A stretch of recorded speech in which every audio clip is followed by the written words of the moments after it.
Ladies and gentlemen, boys and girls, welcome to the New York State Police Special Operations Response Criminal Demonstration.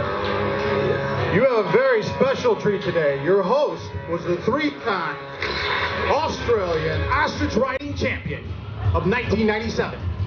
Please put your hands together and help me welcome your host for today, Trooper Eric Ostrich Rider Osborne.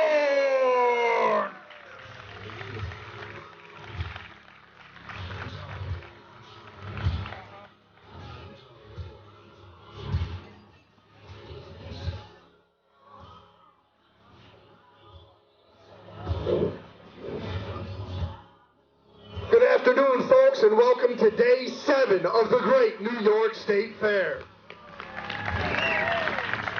We are SORT. SORT is the SWAT team for the New York State Police. As such, we conduct a number of operations you would expect the SWAT team to conduct. Do drug raids, high-risk felony warrants. We do dignitary protection, barricaded subjects, and hostage rescue. But we also do some duties that you would not expect a SWAT team to do. Specifically, search and rescue, high-angle rappelling, and rope rescue. That's what we're going to demonstrate here today. So without further ado, let's bring the guys down and introduce them.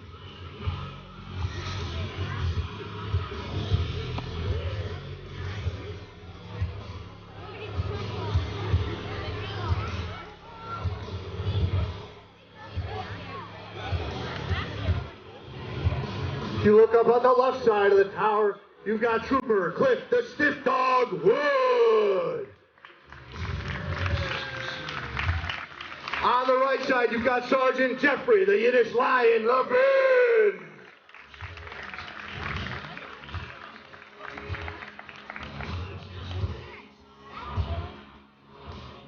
On the ropes, you've got Sergeant Andy 24 Karat Gould. And Sergeant Derek, the Dangerous Man, Sturza.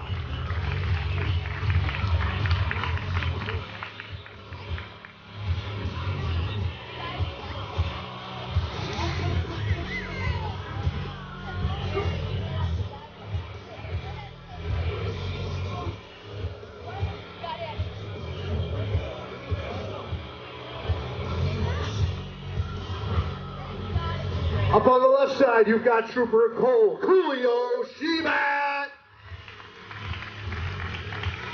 And on the right side, you've got Trooper Paul Cricket Darmody Latham.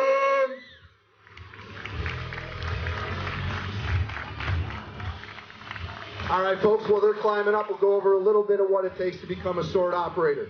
Troopers that are on the job for 2 years and are interested in becoming a member can go ahead and put in a memo to their chain of command. If their chain of command thinks they may have what it takes, they get a 3-day tryout. If they pass that 3-day tryout, they're allowed to go to a 2-week selection. If they successfully complete the 2-week selection, they may be selected to go to a 6-month school. Out of that 6-month school, 3 weeks are dedicated strictly to rope work. We do basic rappelling. We do search and rescue. We do lowering and raising systems, putting people on backboards, getting them out of precarious situations. We also do helicopter operations, fast roping, hoist work, and we rappel from helicopter heights of over 200 feet. To give you a frame of reference, that's about 4 times higher than this tower right here. Each guy you're going to see coming down has a device on the front of his harness. This is called a figure 8. That's our descent device. The member's going to have his top hand on that rope. That's just a guide hand, just keeps him upright on the rope. The back hand down by his hip, that's the money maker. That's what we call the brake hand. As he opens it up and allows the rope to freely flow through that 8, gravity takes over, and that's what we refer to as letting it eat. When he brings it down by his hip, he puts friction on that 8, slows him, and eventually stops him. Telling you is one thing, showing you is something different. So we're going to have Cliff and Jeff come down and demonstrate.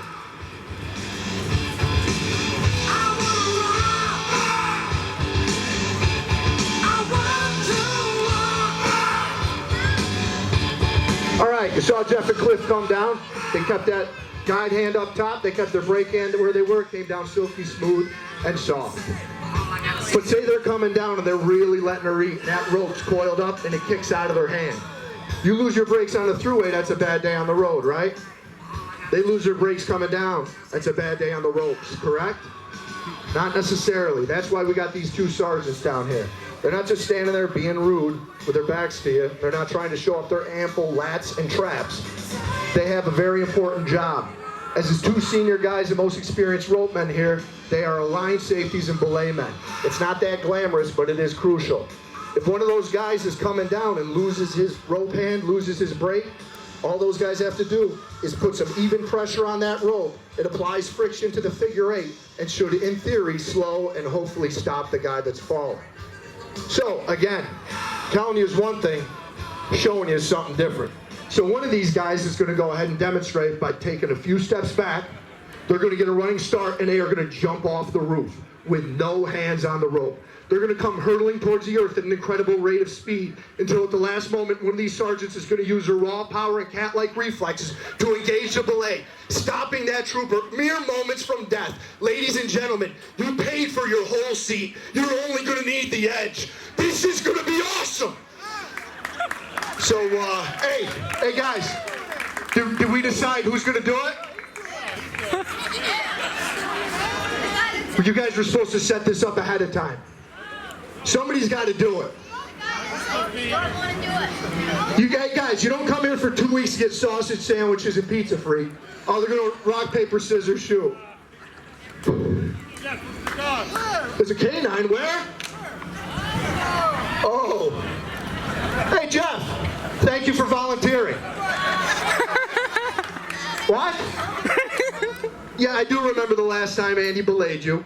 I think we all remember that, but he's since apologized. You've healed up, you're back to work, and I can barely even notice that limp. Plus, while you were gone, he went ahead and upped his game. He's been working on his technique. His belay success rate has increased drastically. 60% of the time, it works every time. Still not great. It's still not great, granted. But nonetheless, I've sort of built it up. Cliff's duped you into being the test dummy. So you're there. The crowd, I'm sure, wants to see it, right? Right? So what Jeff's going to do, he's going to jump off, and Andy's going to catch him. And we're going to give him some encouragement, though. I'm going to ask you guys to count. We'll go 1, 2, 3. He'll jump, and Andy will go ahead and catch him. Okay? Andy, what are you doing? Better pay attention. What? What are you doing? Yeah, I said catch him, but I wanted you to use a rope. It's like a belay show. He's not that big, and you are a pretty big fella. You are stout. And his success rate with this is 76% as opposed to the 60% on the rope. But unfortunately, the program calls for him to be belayed with the rope. Sorry, Jeff. All right, let's try this again. Jeff's up there. He's borderline on board. You got Andy down here. He's finally on the rope. I think we're ready to go. What do you think, folks? All right, so help me count them in. Ready? 1, 2, 3. Woo! Our goal is to get Jeff a little bit closer to the ground each show. Come back on Labor Day. He'll be about 15 inches shorter and covered in grass stains. Real sweet. All right, we showed you how the guys can come down. They use that standard braking, and if they encounter an emergency, we've got these belaymen down here that can go ahead and stop them and save them. But at the end of the day, it doesn't really matter what your position is. If you get twisted up or disoriented, as long as you don't panic, as long as you maintain that brake hand, you'll stop yourself from falling. To demonstrate that, we've got Cole and Paul up top. Come on down, fellas.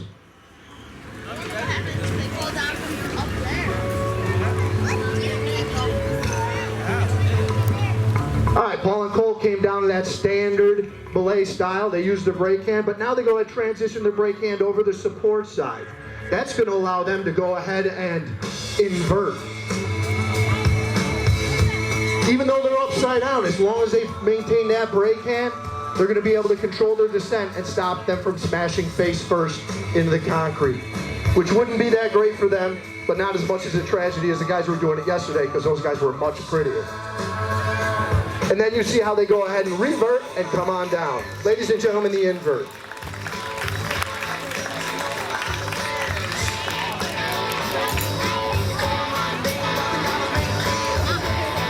All right, folks, if you ever go to a rappelling or rope rescue or any kind of school like that, Safety is always going to be the priority. It's a dangerous, inherently dangerous task, so they're going to really stress being safe.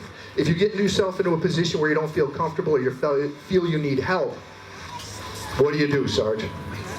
Derek. No. Ask Derek? Awesome. What do you do, Sarge? I would call 911. Call 911. Awesome. Okay.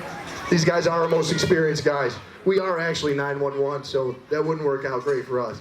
What we do is call a tie-off. So we're going to have Jeff come down and demonstrate a tie-off.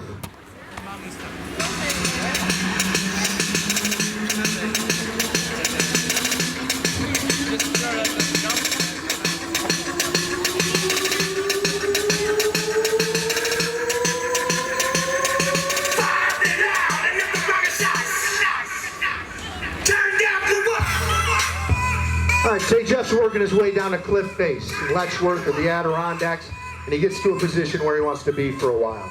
He's going to go ahead and wrap that rope around his descent device. Not once, not twice, but thrice. This is the tie-off. After that, it allows him to go hands-free. He does not need to maintain his brake hand anymore. He can go ahead and invert. He can literally and figuratively hang out. He can take his cell phone out, take a selfie, post it to Instagram, do whatever he wants, try to find a Pikachu. So whatever he wants to do, say he's hanging out, enjoying himself, doing an oil painting in nature, or whatever it is he does, and a rock kicks loose and hits him in the head. Or some rocks kick loose. Where are my rocks? Water balloons, where are my rocks? Come on under, come on under, come on under. A barrage of rocks kick loose and hit him in the head. Let him have it.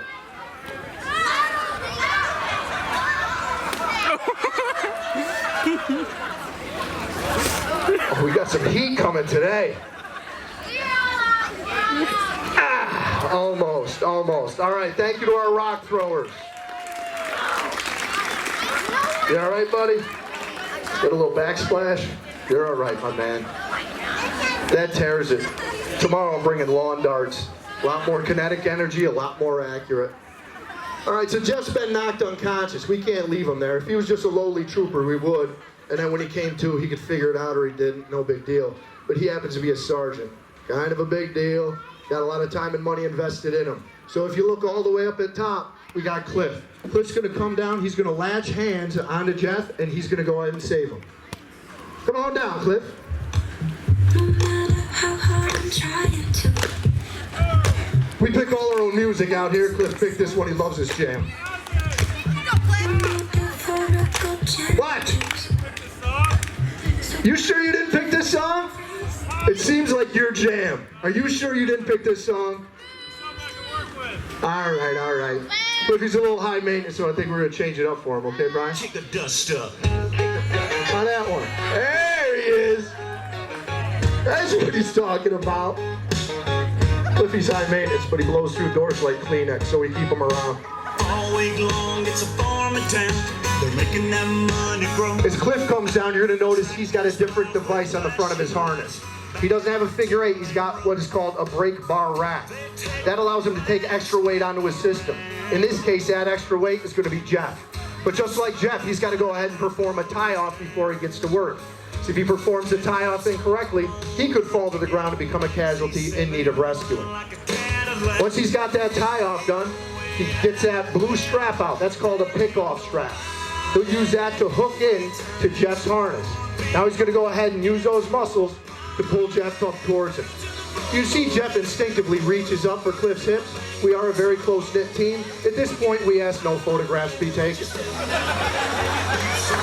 Now Cliff's going to go ahead and free Jeff from his rope and maintain that device. He's already freed him all the way off, and he has all of Jeff's weight on his rope system. Hopefully he's performed everything correctly, and when he does the tie-off, he'll be able to lower him and Jeff to safety.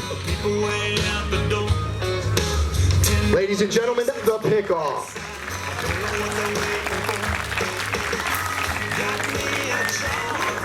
All right, folks, we've gone over some basic rappelling, some of the safety measures that are taken. We've gone over a little bit of rope rescue. However, there's also a tactical application to the rappelling we do. Say there's a bad guy creeping around these fairgrounds. He grabs a kid, runs up and barricades himself in this tower. He's really fortified that door, and he thinks there's no way we're going to get at him. Unfortunately for that bad guy, Special Operations Response Team doesn't need to come in through the door. We can come in through the window. So if you look up top, you'll see Paul and Cole getting ready. They are the rescue team, and Paul's going to come on down and recon for the rescue.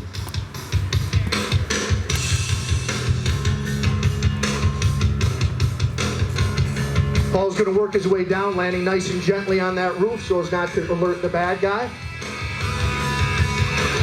Rotates right into that invert and begins doing the combat crawl, getting eyes on before he is seen. Nothing in that first window, so he's go down to the second window. At this point, a lot of times people ask us, wouldn't the bad guys see the ropes hanging in front of the window? They would if they were there, but in tactical operations, each operator carries a rope bag where the rope is fed out of so it doesn't dangle. Paul looks like he's got eyes on something in the downstairs, and he's signaling up to Cole. You saw him reach up to his right side harness, and he's got what's called an NFDD, a noise flash diversion device, commonly referred to as a flashbang, that emits a bright light and loud noise which disorients and distracts the bad guy long enough for us to seize the initiative. Paul's got eyes on, he has the bang, and Cole looks like he's in position, so we're going to effect the rescue. Cole's in the window. There appears to be a tussle of some sort. Oh, the bad guys are resisting. I think he's got the upper hand. Oh, out he comes. And the coup de grace. Folks, please don't clap. Please don't clap, okay? Cole just flagrantly violated rules and regulations. It's against New York State policy to throw a pedophile out of a second-story window. It's true. The manual clearly states it must be the third floor or higher. Second floor is not getting it done. But how's that kid, Cole? He's all right? He's all right. Big save for Cole. Well done. Come on down. All right, folks. Hopefully you enjoyed it. We obviously have a good time out here. We enjoy this. This is a nice break for us. But at the end of the day, it is a serious business we're involved in. If you look up on the tower, there are 4 shield numbers. Those belong to Joseph Longobardo, Michael Strank, David Brinkerhoff, and Ross Riley. Those 4 men were operators on our job that died in the line of duty. They made the ultimate sacrifice serving the people of the state of New York, and we think it's those guys that deserve the real round of applause today.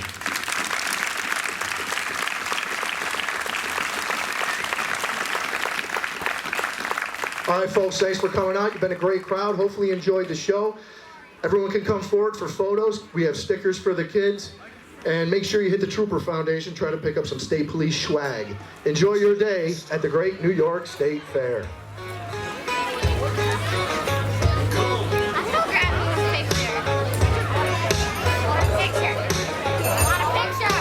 All week long, it's a farm in town. They're making that money grow. Tractors, plows with flashing lights, backing up a 2-lane road. They take one last lap around.